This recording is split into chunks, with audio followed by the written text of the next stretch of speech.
सुख सागर सब दुख हरण, सतगुरु परम उदार।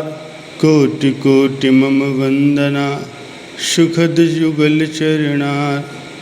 आनंद कन अर सुख सदन, अग जग के आधार। चरण कमल अभिराम में, कोटि कोटि नमस्कार। चरण कमल अभिराम में, कोटि कोटि नमस्कार। मेरे प्यारे सज्जनों, मनुष्य का शरीर क्षणभंगुर और नाशवान है। इसका एक पल का भी भरोसा नहीं है कि ये कब नष्ट हो जाए।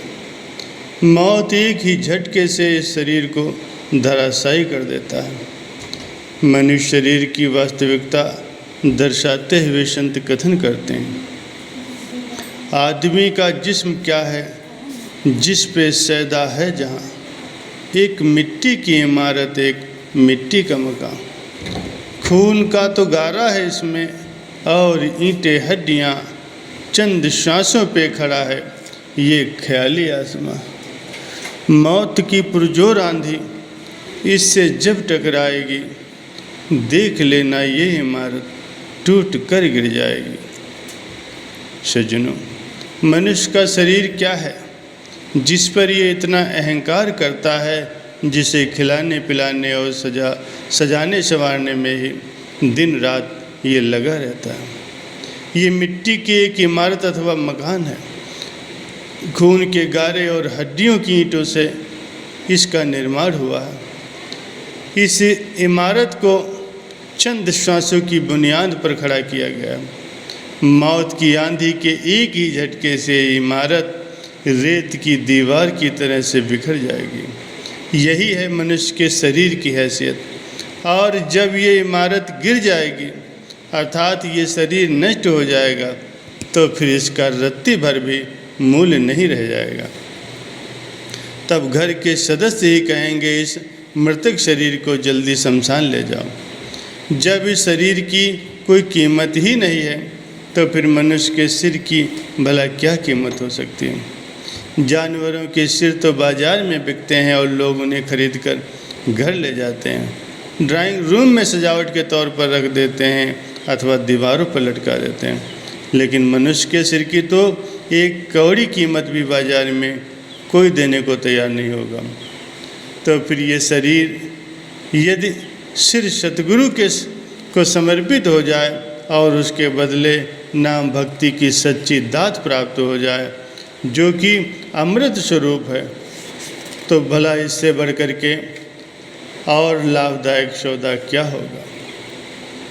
महापुरुष फरमाते हैं कि ये मनुष्य 84 के चक्र में भ्रमते हुए तुमने लाखों शरीर लाखों सिर काल की भेंट चढ़ा दिए।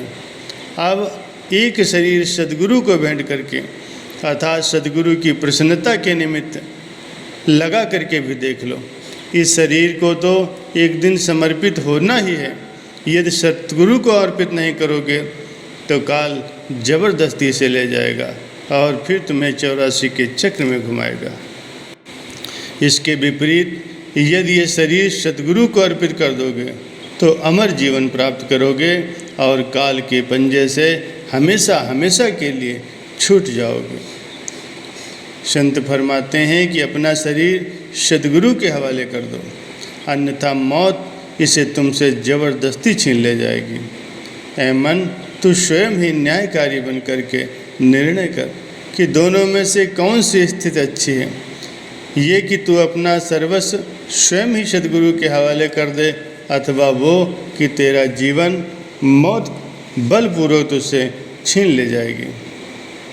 जिसको इस बात की समझ आ जाती है कि सद्गुरु को सर्वस्व समर्पित करने में ही लाभ है, वो सद्गुरु के चरणों में एक सिर तो क्या सैकड़ों सिर कुर्बान करने को तैयार रहता है, जैसा कि महापुरुषों का फरमान है।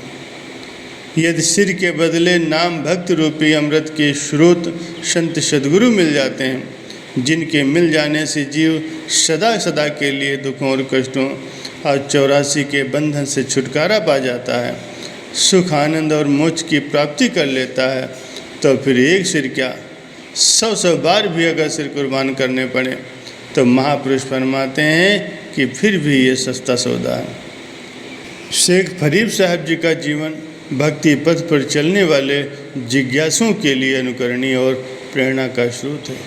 शेख फरीद जी हजरत कुतुबुद्दीन बख्तियार काकी के शिष्य थे और बड़े हितचित से अपने मुर्शिद अर्थात सदगुरु की सेवा किया करते थे। उनके सदगुरु मुँह अंधेरे उठ करके गर्म पानी से स्नान किया करते थे और स्नान के बाद मालिक की बंदगी में लीन हो जाते थे। ये उनका प्रतिदिन का नियम था। पानी गर्म करने और अपने सदगुरु को स्नान कराने की सेवा शेख फरीद जी के जिम्मे थे। उनके मुर्शिद चूँकि मुँह अंधेरे ही उठ करके स्नान किया करते थे, अतएव शेख फरीद जी को आधी रात में ही उठ करके लकड़ियाँ जलाकर चूल्हे पर पानी गर्म करने के लिए रखना पड़ता था। इस प्रकार सेवा करते हुए 12 वर्ष व्यतीत हो गए। एक दिन बरसात अधिक होने के कारण जो आग उन्होंने संभाल कर रखी थी वो बुझ गई।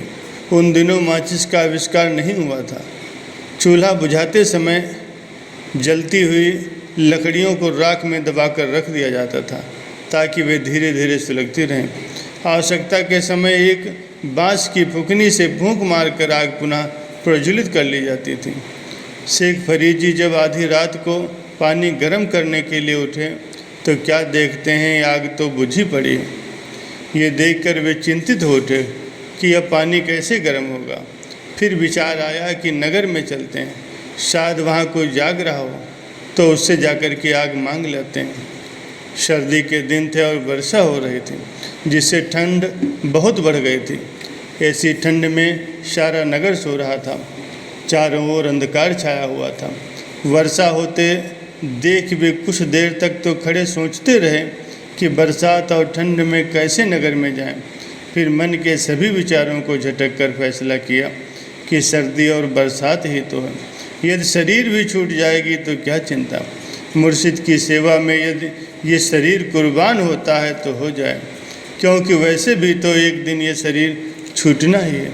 ये निश्चय करके उन्होंने कम्बल ओढ़ा और नगर की ओर चल दिया। कुछ फासले तक ही गए थे कि उन्हें दूर एक घर में जलता हुआ दिया नजर आया। वहाँ पहुंचकर द्वार खटखटाया, आवाज़ लगाई, खुदा के वास्ते मुझ पर रहम करो और थोड़ी सी आग दे दो। वो घर एक गड़िका का था। उसने अंदर से ही आवाज़ लगाई कि कौन है और इस समय आधी रात को क्या चाहता है। इतनी सर्दी में सब सोए पड़े हैं, तू भी जाकर सो जा।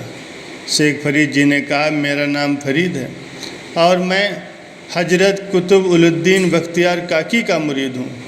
मुर्शिद के स्नान के लिए मुझे पानी गर्म करना है। मैंने जो आग रखी थी वो बरसात के कारण बुझ गई है। मुझे थोड़ी सी आग दे दो, तुम्हारा बड़ा एहसान होगा। गड़िका बोली, फरीद, ये घर फ़कीरों, पीरों और उनके मुर्शिदों के लिए नहीं है।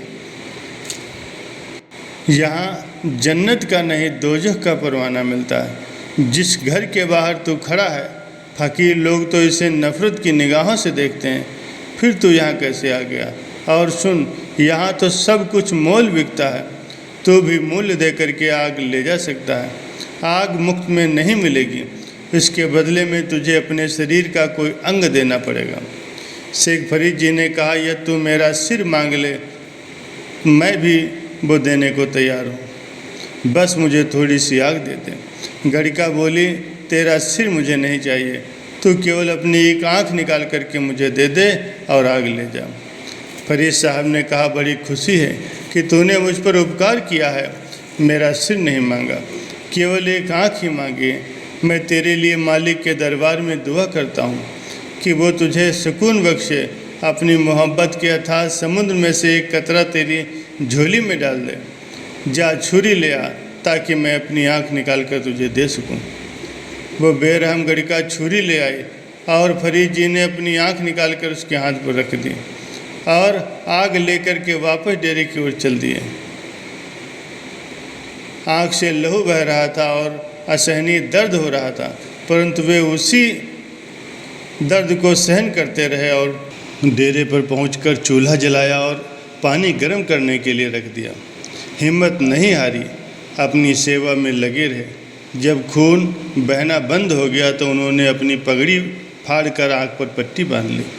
प्रतिदिन की तरह जब उनके मुर्शिद जागे और वे मुर्शिद को स्नान कराने लगे तो हजरत कुतुबुद्दीन बख्तियार काकी ने पूछ ही लिया, फरीद आँख पर पट्टी क्यों बांध रखी? फरीद जी ने विनय पूर्वक उत्तर दिया, हजूर आँख आ गई है। इसका मतलब ये था कि मुर्शिद को इस बात का पता न चले कि मैं आँख दे करके आग लाया हूँ, क्योंकि ऐसा कहीं न हो कि असलियत मालूम होने पर वे उस स्त्री पर क्रोध करें, उनके मुख से उसके लिए कोई बद्दुआ का वचन निकल जाए। इसलिए फरीद जी ने ये कह कर के आँख आ गई है बात को टालना चाहा। जब आँख में लालिमा के साथ सूजन आ जाती है तो उसमें दर्द होता है, तो उसे आम भाषा में आँख आना कहते हैं। हजरत कुतुबुद्दीन बख्तियार काकी ने फरमाया कि अगर आँख आ गई है तो फिर पट्टी क्यों बांध रखी है? आ गई है तो आ ही गई है, पट्टी खोल दो। आदेश होने पर फरीद जी ने पट्टी खोली तो मुर्शिद की कृपा से आँख बिल्कुल पहले की तरह ही ठीक ठाक थी। वे मुर्शिद के कदमों में गिर पड़े। यद्यप मुर्शिद सब जानते थे, फिर भी उन्होंने संपूर्ण वृत्तांत सुनाने को कहा। फरीद जी से संपूर्ण वृत्तांत सुनकर मुर्शिद बहुत प्रसन्न हुए, उन्हें अपने सीने से लगा लिया और उन्हें अपने जैसा ही बना लिया। महापुरुषों ने सत्य ही कहा, पारस में और संत में बड़ो अंतरो जान, बोल लोहा कंचन करे ये कर ले आप समान। सज्जनों जरा विचार करो, शेख फरीद जी यदि शरीर का मोह रखते तो उन्हें मुर्शिद की राह में कुर्बानी नहीं करनी पड़ती, तो क्या वे अपने मुर्शिद की कृपा और प्रसन्नता प्राप्त करने में सफल हो पाते? कदापि नहीं। शरीर से कोई कितना ही मोह रखे, उसे बचाकर और संभाल कर रखने का कितना ही प्रयत्न करे, वो तो बचने का नहीं है, क्योंकि वो तो काल की अमानत है और काल उसे एक दिन ले ही जाएगा। किंतु जिसने शरीर का मोह त्याग कर और सांसारिक कामनाओं को ताक पर रख करके सद्गुरु की प्रसन्नता प्राप्त कर ली, नाम और भक्ति का सच्चा सौदा प्राप्त कर लिया, जिसने सद्गुरु के प्रेम में अपने जीवन को निछाड़ दिया, वो सदा सदा के लिए अमर हो गया। वो अपना जीवन सफल और धन्य कर गया। ऐसे गुरुमुखों का जीवन ही सराहनीय और अनुकरणीय है।